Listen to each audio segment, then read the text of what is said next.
O direito processual penal, ao tratar da execução penal, ocupa-se da fase posterior ao trânsito em julgado da sentença condenatória. O momento em que o Estado deixa de exercer apenas o poder de julgar e passa a exercer concretamente o poder de executar a sanção penal imposta ao condenado, observando limites constitucionais, legais e humanitários, especialmente aqueles previstos na Constituição Federal e na Lei nº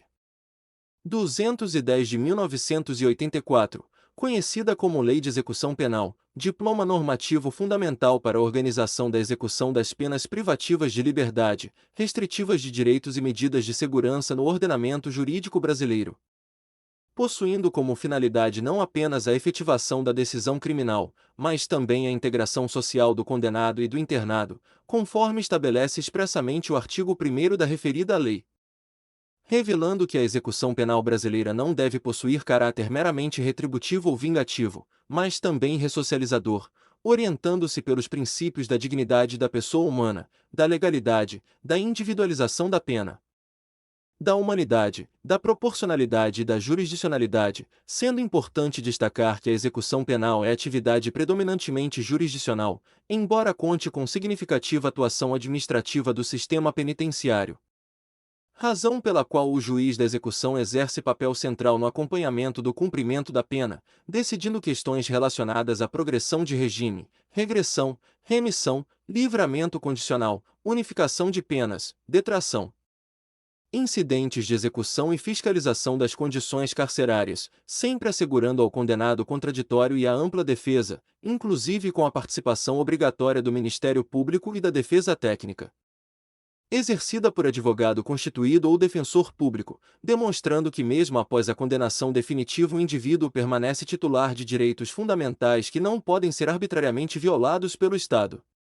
Sendo certo que a própria Constituição Federal, no artigo 5º, inciso X, garante aos presos o respeito à integridade física e moral, reforçando a ideia de que a pena privativa de liberdade retira apenas o direito de locomoção, não eliminando os demais direitos inerentes à condição humana, motivo pelo qual a Lei de Execução Penal estabelece uma série de garantias ao preso, como assistência material, assistência à saúde, assistência jurídica, educacional, social, religiosa e ao egresso, além de disciplinar direitos relacionados à alimentação adequada, vestuário, higiene, trabalho remunerado, visitas familiares, comunicação com advogado, proteção contra sensacionalismo e igualdade de tratamento. Aspectos indispensáveis para a preservação da dignidade humana no ambiente prisional, ainda que a realidade carcerária brasileira frequentemente revele graves violações estruturais, superlotação, violência institucional, ausência de condições sanitárias mínimas e deficiência de políticas efetivas de ressocialização. Circunstâncias que têm levado o Supremo Tribunal Federal e organismos internacionais de direitos humanos a reconhecerem a existência de um verdadeiro estado de coisas inconstitucional no sistema penitenciário nacional. Evidenciando a distância entre o modelo normativo idealizado pela Lei de Execução Penal e a realidade concreta das prisões brasileiras, que muitas vezes funcionam como espaços de exclusão social e fortalecimento da criminalidade, comprometendo a finalidade ressocializadora da pena e ampliando os índices de reincidência criminal, razão pela qual a execução penal deve ser compreendida não apenas sob perspectiva jurídica, mas também social, criminológica e humanitária, exigindo constante reflexão acerca da efetividade dos direitos fundamentais no contexto prisional, sendo relevante destacar que a execução das penas privativas de liberdade ocorre mediante regimes de cumprimento de pena, os quais são definidos inicialmente na sentença condenatória conforme critérios previstos no Código Penal, levando em consideração a quantidade da pena aplicada, a reincidência e as circunstâncias judiciais do artigo 59 do Código Penal. Podendo o condenado iniciar o cumprimento da pena em regime fechado, semiaberto ou aberto, cada qual possuindo características específicas quanto ao grau de restrição da liberdade e fiscalização estatal, sendo o regime fechado destinado aos condenados considerados de maior periculosidade ou submetidos a penas mais elevadas, caracterizando-se pela execução da pena em estabelecimento de segurança máxima ou média, com maior controle disciplinar e limitação da liberdade do preso, enquanto o regime semiaberto apresenta maior flexibilidade, permitindo trabalho externo e frequência a cursos profissionalizantes ou educacionais.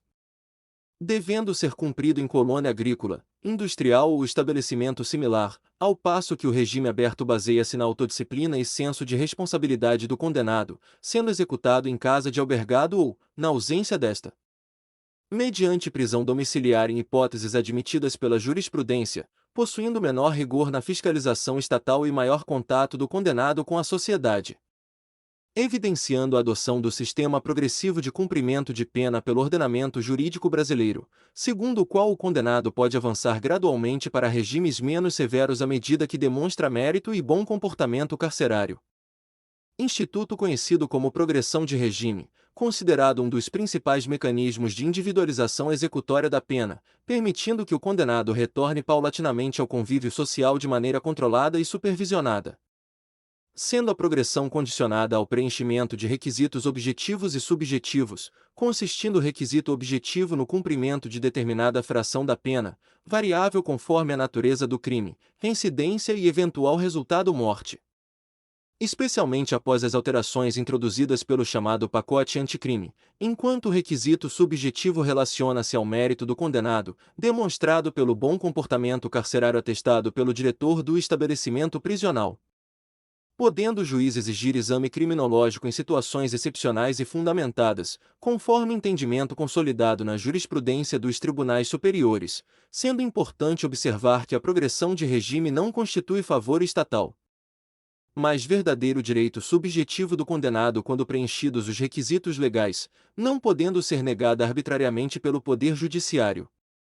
Da mesma forma que o descumprimento das condições impostas ou a prática de falta grave pode ensejar a regressão de regime,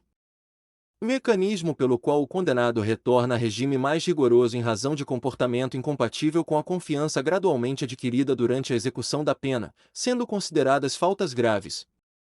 Entre outras hipóteses previstas na Lei de Execução Penal, a prática de fato definido como crime doloso, a fuga, a posse de aparelho celular, a incitação à rebelião e o descumprimento das condições impostas no regime aberto. Circunstâncias que demonstram a importância da disciplina no ambiente prisional para o adequado funcionamento do sistema progressivo. Outro instituto extremamente relevante na execução penal é a remissão da pena, mecanismo que possibilita ao condenado reduzir parte do tempo de cumprimento da pena mediante trabalho ou estudo, representando importante incentivo à ressocialização e à valorização da dignidade humana, uma vez que reconhece o esforço do preso na busca por qualificação profissional, educação e reinserção social, sendo certo que a Lei de Execução Penal estabelece critérios específicos para o cálculo da remissão, prevendo, por exemplo, a redução de um dia de pena a cada 3 dias de trabalho ou 12 horas de frequência escolar divididas em pelo menos 3 dias, abrangendo atividades de ensino fundamental, médio, profissionalizante, superior ou de requalificação profissional, podendo inclusive ocorrer remissão pela leitura, conforme práticas adotadas em diversos tribunais brasileiros, desde que observados critérios pedagógicos e avaliativos adequados. Sendo relevante destacar que a remissão pode ser declarada pelo juiz da execução após comprovação da atividade desenvolvida, produzindo efeitos concretos na database para progressão de regime, livramento condicional e término da pena. Embora a prática de falta grave possa acarretar a perda parcial dos dias remidos, conforme previsão legal e entendimento jurisprudencial, reforçando a necessidade de manutenção da disciplina durante a execução penal. No mesmo contexto de benefícios executórios encontra-se o livramento condicional, instituto por meio do qual o condenado obtém antecipadamente sua liberdade antes do término integral da pena privativa de liberdade, desde que preenchidos requisitos legais relacionados ao tempo de cumprimento da pena, comportamento satisfatório, reparação do dano quando possível e ausência de reincidência específica em determinados crimes,